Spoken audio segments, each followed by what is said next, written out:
Well, it's Wednesday, week's about half, it's going to be half over.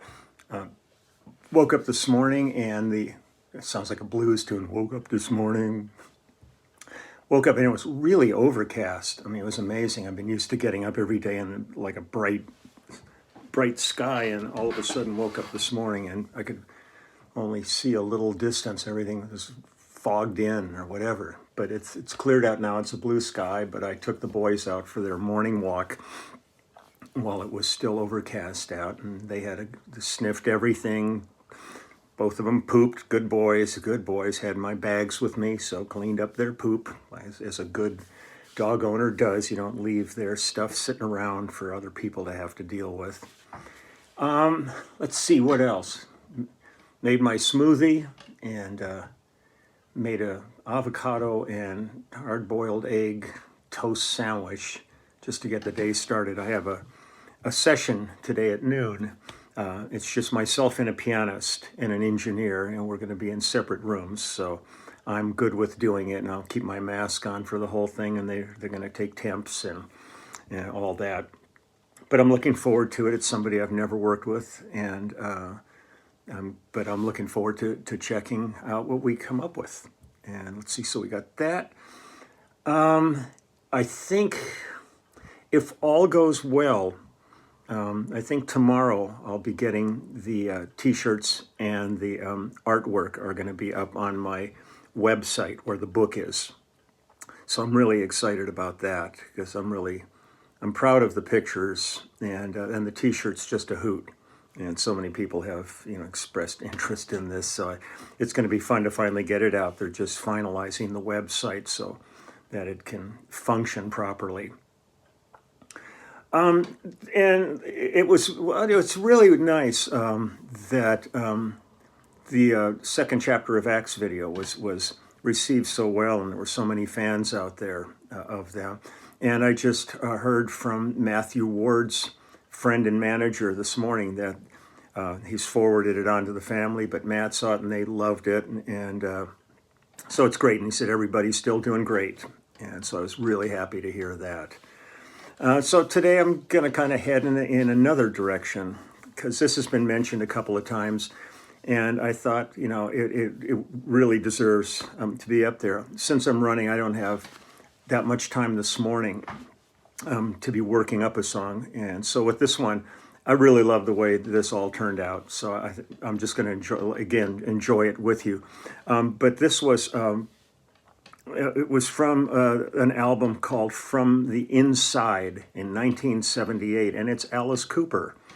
And we did this at Davlin Studios. There's a number of studios listed because there's a bunch of players on the album. I'm pretty sure this is one of the tracks I played on. I mean, it sounds like it. I can't get exact track credits. But when we did that at Davlin, it was a wonderful studio. And shortly after we did this, I believe Giorgio Moroder ended up buying the studio. It was in kind of near Universal Studios in Los Angeles. But Giorgio, I think at that point, felt that the new trend was going to be towards just no real live recording. It was all going to be machines and plugins, and because I did a lot of work with Giorgio over the years. And so they took this incredible studio, and I think they subdivided it down into office spaces, and people were just working in the offices doing programming and things like that. It was really kind of the height of when disco was hitting, and it was all drum machines and synth bass and all that.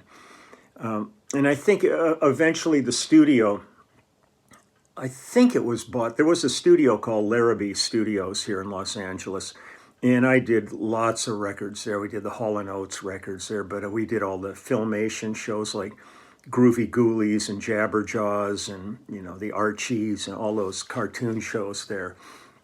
And I think Davlin eventually, I think it maybe became like Larrabee North or something. It's hard to know. These places would change hands, and it's hard to keep track of them if you're not working at that specific studio all the time. And I think for a while it was primarily a hip hop studio. At least that's when I would work. It was Bill Schnee, the great Bill Schnee, his studio was like a couple of doors down from it, and I was there all the time, so I would see all these people going in and out of Davlin, but it really looked like a hip hop group that was working there most of the time. But with this one, this song was written by Bernie Taupin, Elton John's writing partner, and Alice and Dick Wagner. Now, the last time I worked with the great Dick Wagner, we did a fundraiser for St. Jude Children's Hospital. And it was really a beautiful project. And Dick and I became fast friends during this period. And Dick was like a major writer, guitarist with Alice Cooper, and all kinds of different people. And it really broke my heart because after we did that project, Dick and I got together and we actually talked about doing a band. And Mark Farner from Grand Funk was interested in being a part of it, and had this whole thing going. And Dick had health issues, but he passed, while we were in the process of sitting down and discussing doing this. And that was really heartbreaking because he was a great guy, wonderful musician and just a wonderful spirit of a man. So this is, he was co-writer on this. With all the different musicians that are listed credit-wise on this album, it's very hard to figure out who exactly is on the track. With the drums-wise and guitar, this is like Luke's, Steve Lukather's listed on this thing. I think Jim Keltner's in there, Davey Johnston, a whole bunch of people.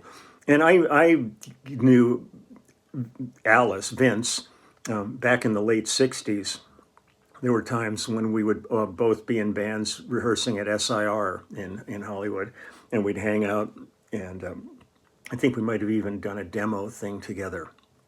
And it was really funny. I was supposed to be doing an album with Nils Lofgren from the E Street Band, and it was going to be, I think Nils lives in Phoenix, and so I was going to fly from Burbank to Phoenix, and he said, "Oh man, it'll be great to get in." He says, "Come on in.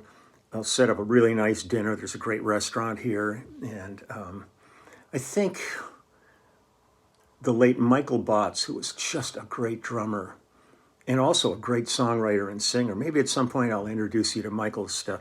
But he played with like Ronstadt, all kinds of people. He was in Bread, the group Bread.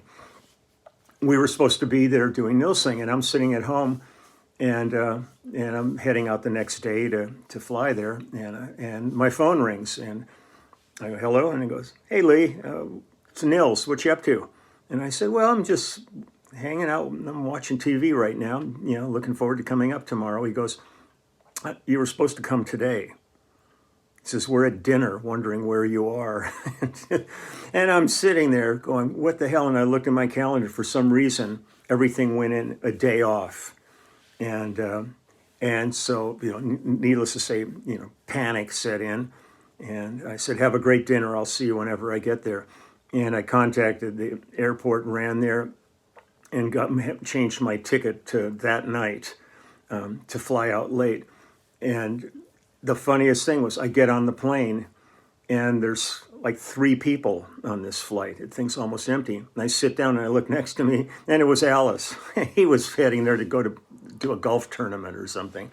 So we just spent the hour flight, hour and a half, whatever it is, to go to Phoenix. Pretty quick flight.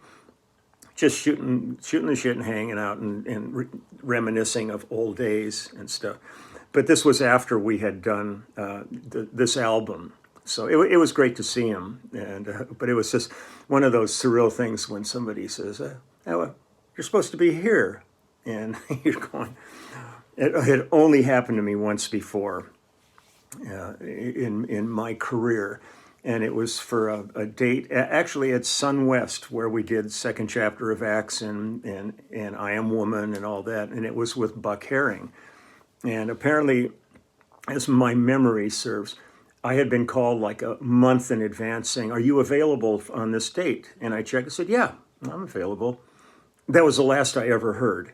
Nobody called me to confirm that there was a real session. It was just my availability. "Are you there?" And I went, And then I'm sitting at home and the phone rings and goes, and I pick up and they go, where are you? I said, what are you talking about? They said, well, that session we talked about, we're just getting started now. I said, well, crap. Okay. I loaded my gear up and jumped in my truck and started heading in. And I figured every date I'd ever done there was like maybe 4 players on it, maybe an artist and 4 players. It'd be like Larry Knechtel and Jim Gordon and myself, and Mike Dacey, Jim Horn, kind of real small, rhythm dates. So I thought, well, I'll get down there. I walked in, it was a 40-piece orchestra sitting there waiting on me, and I was an hour late. Never to be late again until this Nils Lofgren thing happened.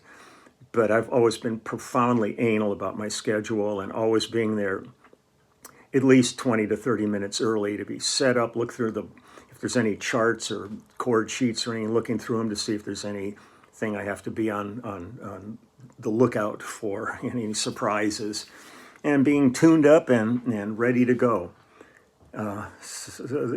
Life's lessons, those things happen once, and generally, if you're smart, they don't happen again, because it's one thing to have a couple of people waiting on you, which is still not right, but to have an entire room full of musicians just kind of sitting there going, waiting on, and you walk in with your tail tucked between your legs, just kind of going,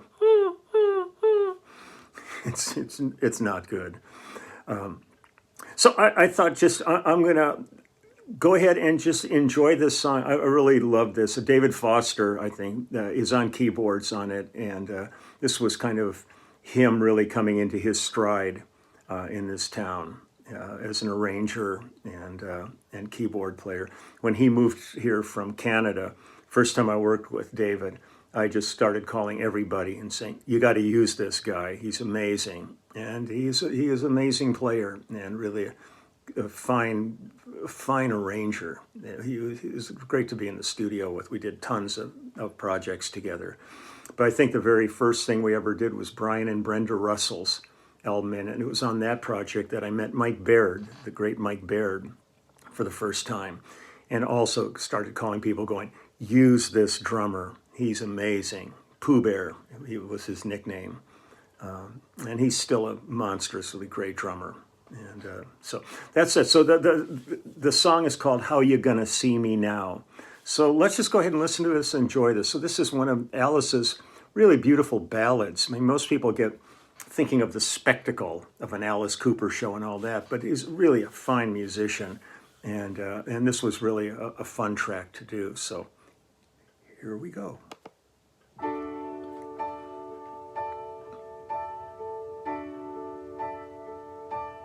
Dear darling. What? Oh, the hell's going on? Hold on. It suddenly, I'm going to go back to the top of this. It just went right to commercial like it always does. It's such crap. Sorry. Dear darling, surprised to hear from me. Bet you're sitting drinking coffee, yawning sleepily. Just to let you know, I'm gonna be home soon. I'm kinda awkward and afraid. Time has changed your point of view. How you gonna see me now? Please don't see me ugly, babe, 'cause I know I let you down in oh so many ways. How you gonna see me now?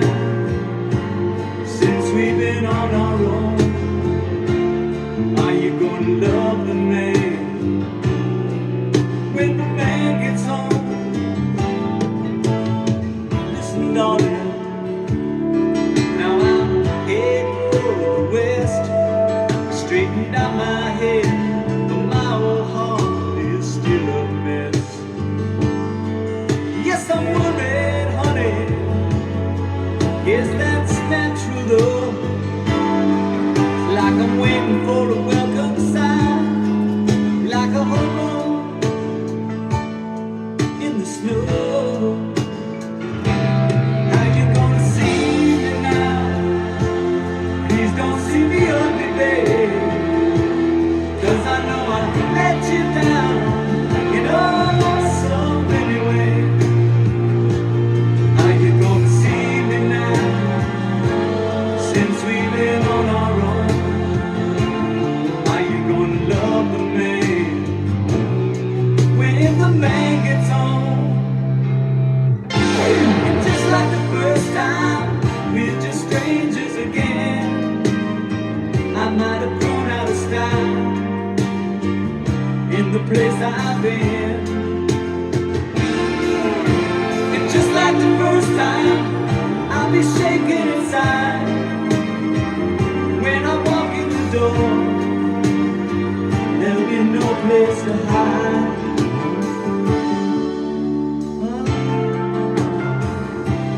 Are you gonna see me now? Please don't see me ugly, babe, 'cause I feel I let you down in oh so many ways. Yeah.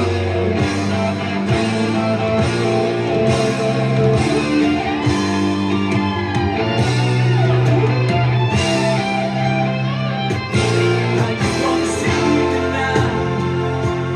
Please don't see me ugly, babe, 'cause I know I let you down in oh so many ways. Are you gonna see me now since we've been on our own? Are you gonna love the man when the man gets home? Yeah.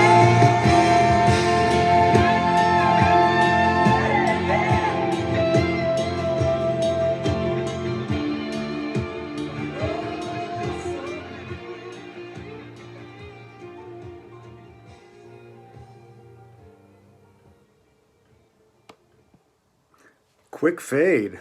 Wow, I forgot it. They really pulled that one down. It was interesting when I was on the flight with Alice. We had a really good talk because, I mean, and he was just talking about how he differentiates between Alice on stage and Vince on the golf links and stuff. And he said that was really the lifesaver for him, was really realizing that there were really two different people living there, the theatrical artist and then the everyday guy living his life. And because some people get really consumed in one of those images, and it can be pretty destructive as time goes on. So I was really glad that he had that kind of thought of, look at that's that, this is this, and it allowed him to really enjoy his life a whole lot more.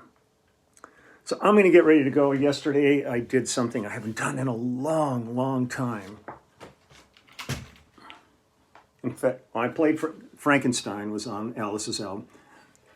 There are new strings on this bass. I have not put new strings on it in a long time, but I was just starting to lose some overtones and things. I thought, I'm going to have to hunker down and actually do this. So today I'll get in there. It always feels weird when you have new strings. I'm not a big fan of new strings, so it'll take a while to break them in, but I really pounded on them yesterday when I put them on, stretching them and stuff so that they'll stay in tune during the course of the session today while I'm working. So I am going to get going here. I got 45 minutes before I have to leave for work, so I'm going to take care of a few things around the house.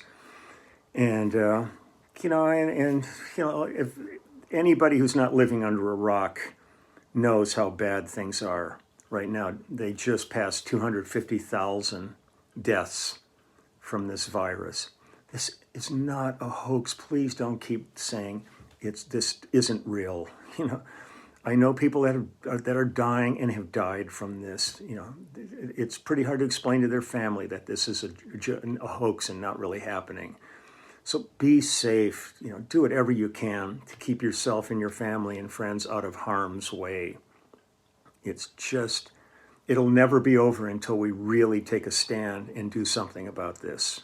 And it's just heartbreaking every day to see the suffering that's going on and the suffering that the people that are working, and especially hospitals now, are so stressed out. I was watching a documentary about I think it was El Paso, Texas, and just showing they're having to make decisions about who's going to live and die, and they've got the hospitals are so full that they just got people on gurneys in hallways, and they can't even address them, and they're laying there gasping for their last breaths, and they're bringing in refrigerator trucks to put bodies in. I mean, this is just the most terrible thing we've ever seen in our lifetime.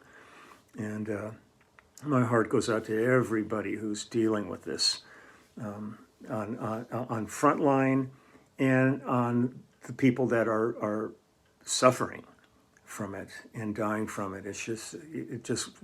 It's hard to fathom that this happened. A year ago, we were living in a completely different world. And I don't know. So I'm going to get going. I'm going to get to work here. I'm going to mask up and bring my hand sanitizer with me and all those things. And if they don't do anything, well, at least I feel better doing it. You know, I feel I'm at least not making the people around me uncomfortable. And you just hope that it is doing something. And all the science says it is. So I'd rather listen to them than anybody. So take good care. I hate to always end up all of these videos in this sort of a little podium, but this is only getting worse every day. I mean, I would love to just be on here and just end up a Alice Cooper song, go, man, that was great. I'll see you guys tomorrow. Let's do another song. But the way things are going, I mean, it's just getting worse by the day. So this is not anything to backslide on. And I look forward to the day that I can actually just go, we don't have to talk about this. It's on the mend. Everything's doing better now. So let's just focus on our music and stories and adventures. But till that time comes, we can't drop our guard. We have to stay on top of this. So you take care, stay safe, and I will see everybody tomorrow. I've got another idea for tomorrow that's completely different than Alice Cooper. So I'll surprise you then. Okay, bye-bye.